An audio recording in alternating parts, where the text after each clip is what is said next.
Assalamualaikum warahmatullahi wabarakatuh. Perkenalkan, kami dari kelompok 3 Psikologi Pendidikan.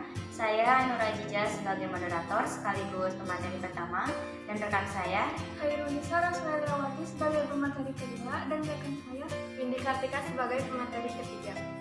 di sini kami akan menjelaskan materi tentang perilaku siswa sebagai individu.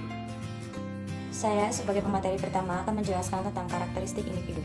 Karakteristik individu di sini merupakan sifat kejiwaan yang membedakan seseorang dengan yang lain yang dapat dilihat dari ciri-ciri biografis, kepribadian, persepsi, dan sikap. Karakteristik individu merupakan salah satu faktor yang dapat menentukan prestasi belajar siswa dalam mengikuti kegiatan belajar di sekolah. Selanjutnya adalah konsep individu. Istilah individu berasal dari kata individual, berarti satu kesatuan organisme yang tidak dapat dibagi-bagi lagi atau tidak dapat dipisahkan. Individu ini merupakan kata benda dari individual yang berarti orang atau perseorangan. Selanjutnya, konsep individu dibagi menjadi 5 bagian. Yang pertama ada karakteristik individu, manusia sebagai individu yang unik, manusia berkembang dinamis, keragaman berkarakteristik individu, dan aspek-aspek perilaku individu. Yang pertama ada karakteristik individu. Karakteristik individu di sini yaitu ciri-ciri yang khas yang dimiliki seperti sifat jasmani atau fisik, tapi juga ciri-ciri rohani dan psikis. Yang dimaksud dengan individu adalah kesatuan jasmani rohani yang memiliki ciri-ciri yang khas. Selanjutnya ada manusia sebagai individu yang unik.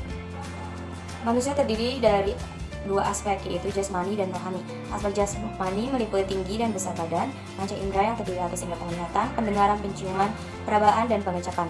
Anggota badan, kondisi dan peredaran darah, kondisi dan aktivitas hormon. Aspek rohani meliputi kecerdasan, bakat, kecakapan, hasil belajar, sikap, minat, serta yang lainnya. Selanjutnya poin ketiga adalah manusia berkembang dinamis. Artinya yaitu perkembangan manusia jauh lebih tinggi dan kompleks dibandingkan dengan perkembangan hewan. Sebagian besar dari kecakapan dan keterampilan yang dimiliki manusia yaitu berkat usaha belajar. Poin selanjutnya adalah keragaman karakteristik individu. Individu berbeda dalam kecerdasan, bakat, dan kecakapan hasil belajarnya.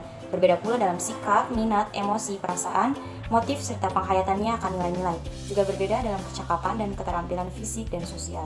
Selanjutnya, aspek-aspek perilaku individu akan dijelaskan oleh saudari Khairunisa. Kepadanya saya persilakan. Terima kasih kepada saudari Ainur Azizah yang telah memberikan kesempatan kepada saya untuk menyampaikan materi selanjutnya, yaitu tentang aspek-aspek perilaku individu. Pengertian perilaku sering dibatasi kepada yang dapat dilihat dari luar, yang berkenaan dengan kegiatan jasmani atau psikomotor.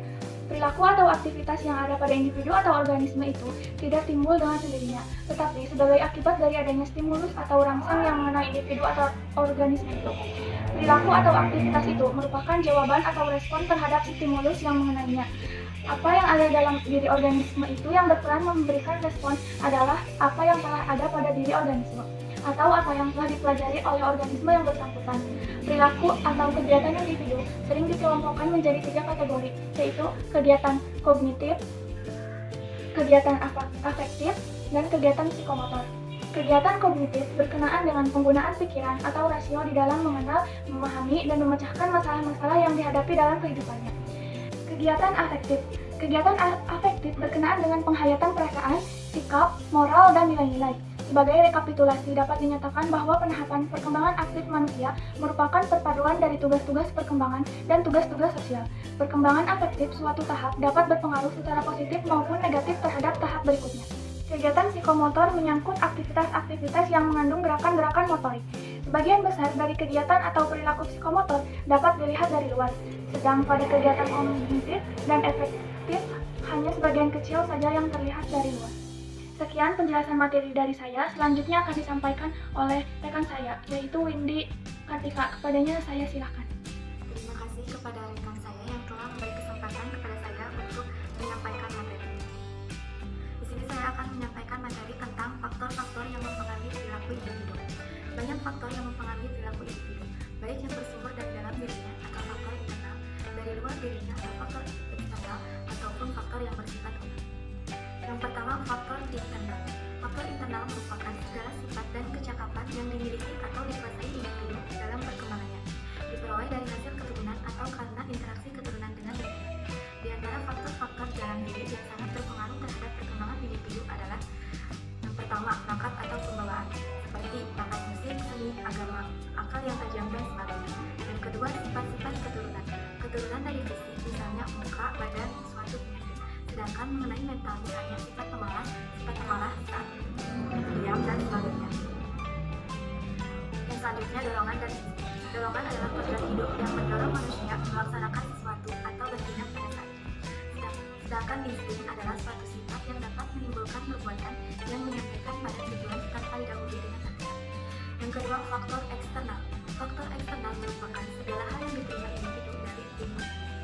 Di antara faktor-faktor luar atau eksternal yang mempengaruhi perkembangan individu adalah makanan, iklim, kebudayaan, ekonomi, dan kedudukan anak dalam lingkungan keluarga. Yang ketiga adalah faktor umum. Faktor-faktor umum maksudnya unsur-unsur yang dapat digolongkan ke dalam kedua penggolongan tersebut di atas, yaitu faktor dari dalam dan dari luar diri individu. Di antara faktor-faktor umum yang mempengaruhi perkembangan individu adalah yang pertama, intelijensi. Tingkat intelijensi yang tinggi erat kaitannya dengan kecepatan perkembangan, sedangkan tingkat intelijensi yang rendah erat kaitannya dengan kelambanan perkembangan. Yang selanjutnya ini sekolah. Misalnya, anak laki-laki sedikit lebih besar daripada anak perempuan, tapi anak perempuan kemudian tumbuh lebih cepat daripada anak laki-laki. Titik demikian juga dalam hal kematangannya anak perempuan lebih dahulu dari anak laki-laki. Yang selanjutnya kelenjar gondok. Selanjutnya kesehatan. Mereka yang kesehatan mental dan fisiknya baik dan sempurna akan mengalami perkembangan dan pertumbuhan yang memadai. Begitupun sebaliknya. Yang terakhir adalah ras. Misalnya, anak-anak dari ras Mediterranean atau sekitar Laut Tengah mengalami perkembangan fisik lebih cepat dibandingkan dengan anak-anak dari bangsa-bangsa Eropa Utara. Sekian presentasi dari kami. Mohon maaf atas segala kekurangannya. Wabillahi taufiq wal hidayah. Wassalamualaikum warahmatullahi wabarakatuh.